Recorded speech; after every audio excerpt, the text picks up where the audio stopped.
তো হ্যালো বন্ধুরা, আসসালামু আলাইকুম। আপনারা সবাই কেমন আছেন? ইনশাল্লাহ আমিও ভালো আছি। রমাদান মোবারক সবাইকে।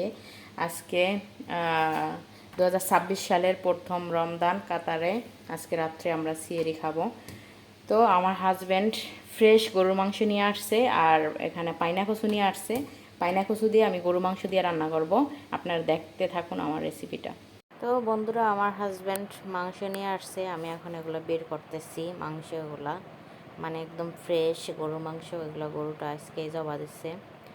তো এখানে যেহেতু আজকে প্রথম রমজান, তাই আর কি এমনি প্রত্যেক বৃহস্পতিবার দিন গরু জবা দেয়, তো আজকে গরু জবা দিচ্ছে একটু করে। তো এখানে কলিজা মিক্স আছে আর গরুর মাংস আসলে একদম ফ্রেশ ফ্রেশ গরুর মাংস খাইতে আসলে ভালোই লাগে।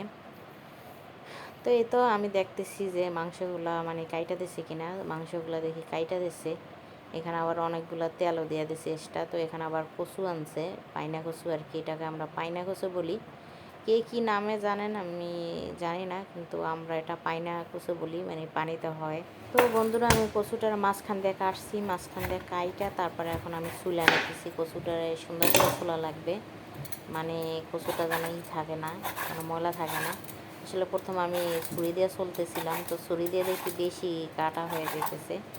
তারপর আমি আবার কী করছি, আলু চুলুনি এগুলো দিয়ে টেনে টেনে এখন চলতেছি, কারণ আলু চুলুনি দিয়ে চললে অত বেশি ফালানো হয় না আর পারফেক্টভাবে চলা হয়। আর ছুরি দিয়ে চললে বেশি চলা যায়, তাই আর কি আমি সুন্দর করে চলতেছি। কচু এগুলোরে মানে ফ্রেশ করে চলতেছি, মানে এগুলো অনেক শক্ত, অনেক টাইনা হয়ে পরই করতে হয়, চলতে হয় কচুগুলো। তো ভালো করে চুলে নিতেছি যেন কোনো চোখ টোক থাকে না। কচুর কিন্তু চোখ থাকে, ওই চোখগুলো সুন্দর করে ফালাই দিতে হয়। এগুলো আসলে একটু হয়, আর কচুটা ভালো করে না করলে চুলকানির একটা থাকে। পাইনা কচু কিন্তু চুলকায়, কিন্তু হাত চুলকায়। তো আমি এই যে এই কচুর এই যে দেখতেছেন যে এটা কিন্তু চোখ, মানে ছোটো একটা দেয় গোল আকারের, এটা কিন্তু চোখ কচুর। এগুলো সুন্দর করে ফেলে দিতে হয় একেবারে। আমি সুন্দর করে কাটতেছি, এখানে পরিষ্কার করে নিতেছি। এখানে আবার যেহেতু আগে কাইটা রাখছে, তো মুখটাও আমি একটু কাইটা কষ হয়ে গেছে, তাই কাইটা এখানে করতেছি, ফালাই দিতেছি। এখন আমি কচুটারে আরও সুন্দর করে দেখতেছি যে ময়লা আছে কি না। আসলে কচু জিনিস সেগুলো একটু ভালো করে কাটতে হয় সুন্দর করে। তো আমি এইটা কাইটা ফ্রেশ করে রাখছি। এখন আমি আবার দ্বিতীয় খণ্ড আবারই করতেছি, কাটতেছি। তো তাও আমি ওই একইভাবে কাটতে চাইছিলাম, কিন্তু দেখি না হইতেছে না। তো তারপর আবার আমি আবার আলু চুলনি দিয়ে আবার কী করতেছি, আস্তে আস্তে ছুলে নিতেছি। কারণ আলু চুলনি দিয়ে চললে হয় কি, মানে পারফেক্ট ছোলা হয়। তো আমার এখানে কচু এই তো কাটা হয়ে গেছে, আমি গোল গোল আলুর মতো কাইটা নিছি সুন্দর করে। তারপর এখানে এই তো আমি এখন কচুগুলো করে নেব, সুন্দর করে ধুয়ে নেব, সুন্দর করে ফ্রেশ করে নেব এগুলা ধুইয়া। তারপর আমি হলুদ দিয়া সেদ্ধ করে দেব, কচুগুলো সেদ্ধ করতে বসাবো। সম্মানিত বন্ধুরা, আমি ফার্স্ট এখানে পানি দিয়ে দিছি কচুর ভিতরে, পানি দিয়ে তারপর আমি হলুদের গুঁড়া দিয়ে দিছি। এটা সেদ্ধতে বসাবো, নয়তো একটু কচু তো আপনারা জানেন একটু চুলকানি আছে। তো আমি ধুইছিও, আমার একটু চুলকাইতেছে হাত। তো আমি যখন হলুদ দিয়ে সেদ্ধ করবো তখন আর এই চুলকানিটা থাকবে না। এই তো বন্ধুরা, আমি বসাই দিছি চুলায় এখন। এই তো এখানে আমি একটু লবণও ইউজ করব।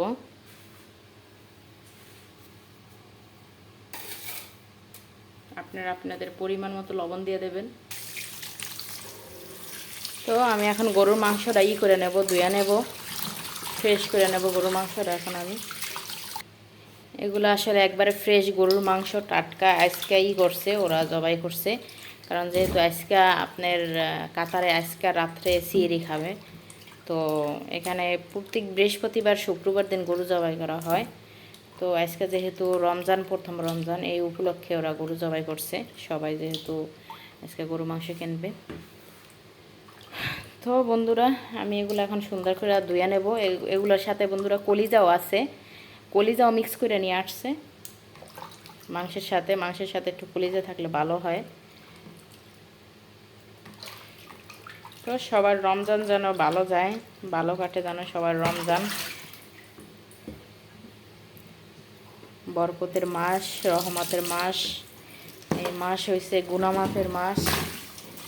এই মাসের ভিতরেই সব কিছু লুকাইয়া আছে। সবাই সবার জন্য দোয়া করবেন, আমিও সবার জন্য দোয়া করি ইনশাল্লাহ। তো আমি মাংস ধুয়ে তারপর আবার আসতেছি। এই তো বন্ধুরা, আমার মাংস পরিষ্কার করা কমপ্লিট। এই যে দেখেন, এখানে ওই হলুদের সাথে লবণ দেওয়ার কারণে লাল হয়ে গেছে। সমস্যা নাই, লবণ দিলে হয় কি একটু চুলকানিটা চইলা যায়, এটা মানে থাকে না। তো হলুদের সাথে লবণ দিছি আর এরকম লাল হয়ে গেছে। তো এই তো বন্ধুরা, আপনারা দেখেন আমি এখানে টমেটো নিয়ে নিয়েছি, কাঁচামরিচ নিয়ে নিয়েছি, আর আমার আগের দুইটা আলু কাটা ছিল।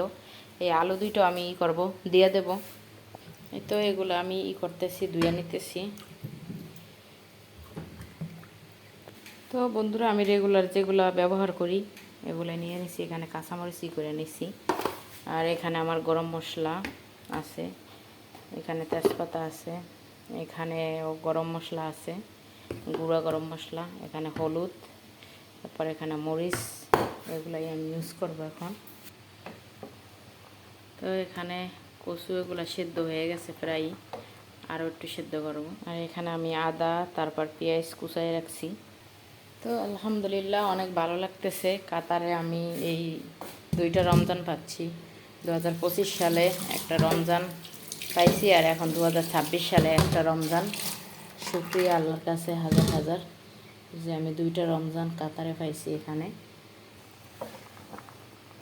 তো আবার একটু দেখতেছি এটা কী কদ্দুর হয়েছে, সেদ্ধ হয়েছে কিনা।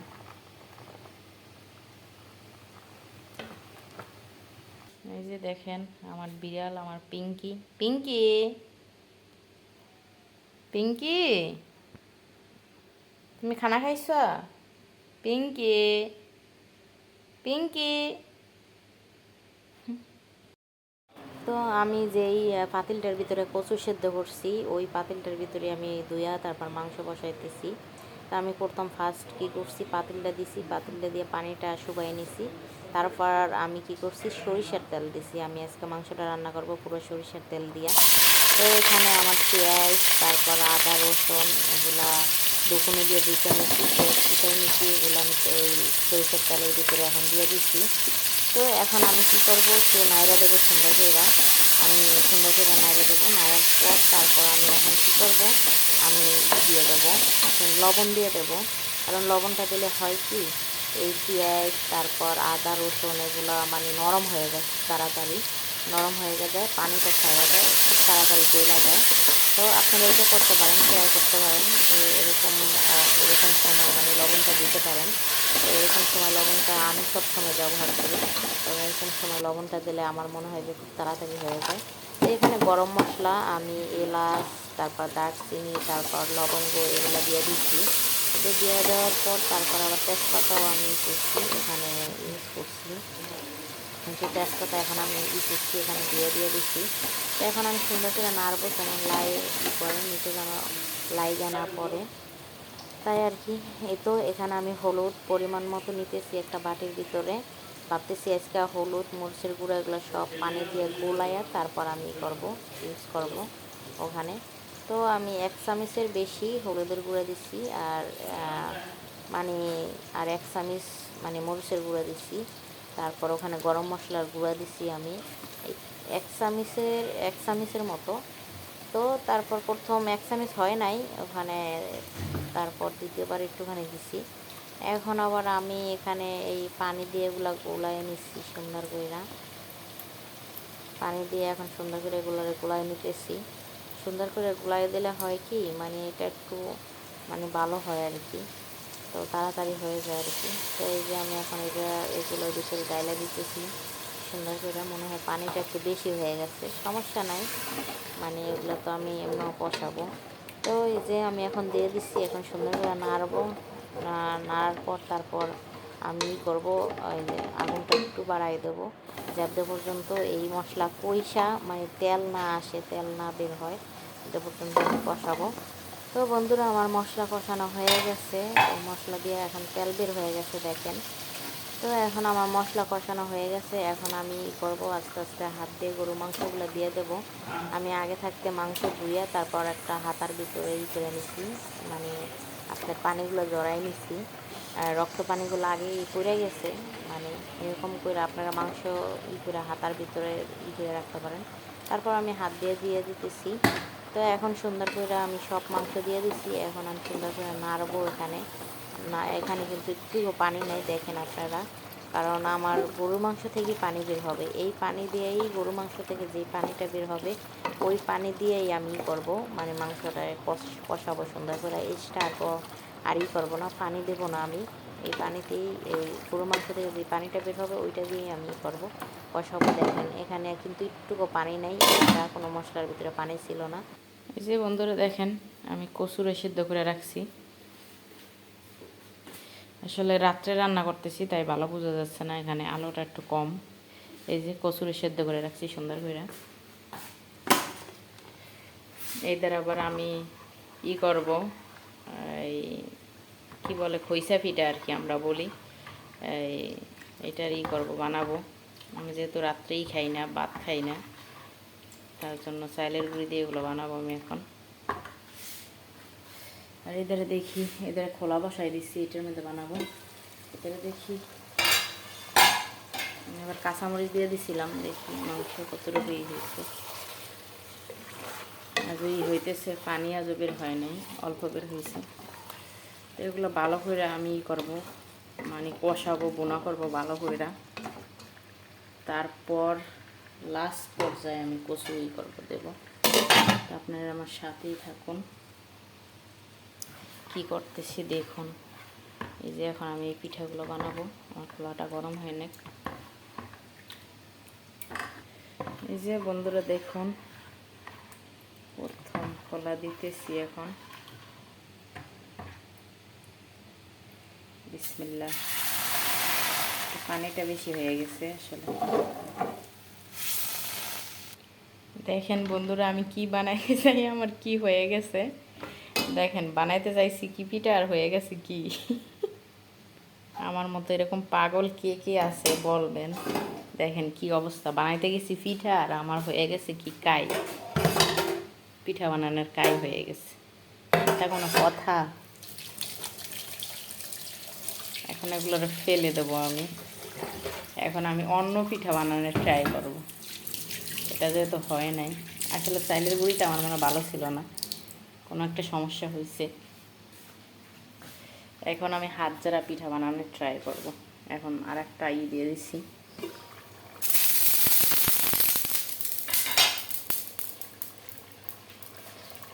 যে এখানে আবার মাংসগুলো দেখেন অনেক পানি বের হয়েছে। আমি একটু পানি দিইনি, কিন্তু অনেক পানি বের হয়ে গেছে। এই পানিতেই, এই মানে এই জলেই, যে জল মাংসের তন বের হয়েছে, এই জলই আমি করব, মাংস সুন্দর করে কষাবো। তো ঢেকে দিছি। আর এইটা আমি এখন অন্য পিঠা বানানোর জন্য ট্রাই করবো, হাত ছাড়া পিঠা বানানোর জন্য ট্রাই করবো, দেখবো এটা হয় কি না। তো আমি বানাইয়া আবার আপনাদেরকে করব, দেখাবো। এই যে বন্ধুরা, অবশেষে আমি সাকসেস, প্রথম ফার্স্ট পিঠা আমার এখানে রাখলাম। আসলে চাউলের গুঁড়িগুলো মনে হয় অত বেশি ভালো বাজে নাই। আর দ্বিতীয় কথা হয়েছে, ওই যে প্রায়দানিটার ভিতরে দিছি, ওই প্রায়দানিটা মনে হয় বেশি ভালো হয় নাই, তার জন্য।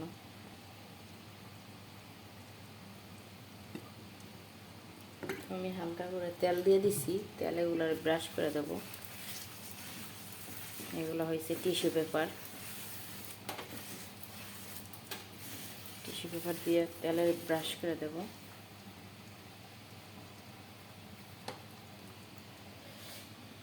এই যে এগুলোকে আমরা খইসা পিঠা বলি আর কি। এই তো বন্ধুরা, মাঝখান দিয়ে আমি একটু দেখলাম, তখন করছিলাম, আলু দিয়ে দিছিলাম।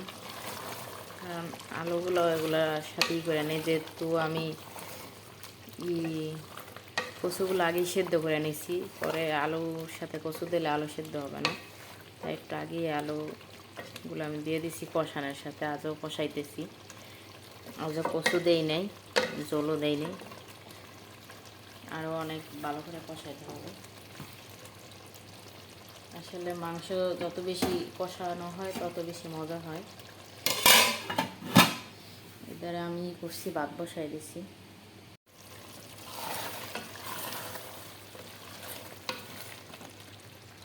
যে বন্ধুরা আমার কষানো হয়ে গেছে,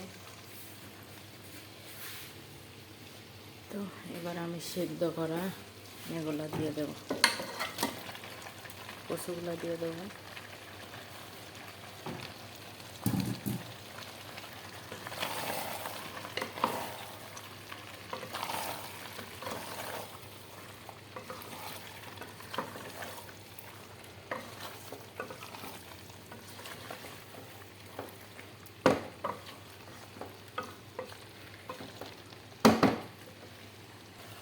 দেখেন এবার আমি পরিমাণ মতো জল দিয়ে দেবো। আমার জল বেশি দেওয়া লাগবে না, কারণ আমি আগে থাকতে সেদ্ধ করে নিচ্ছি সব।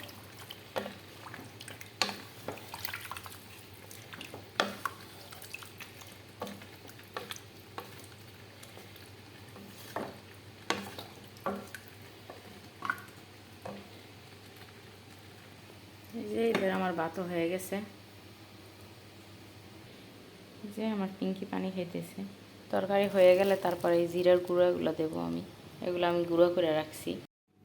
তো এই তো বন্ধুরা আমার গরুর মাংস দিয়া তারপর কচু দিয়া রান্না করে নিয়ে আসছি আমি। এটা ফাইনাল লুক আমার। তো এখানে এখানে আমি খানা বাইরা দিতেছি, আমার দেবর আমার হাজব্যান্ড, এখানে আমার দেবরকে দিছি, আমার হাজব্যান্ডকে দিছি, আমিও নিয়ে বসছি।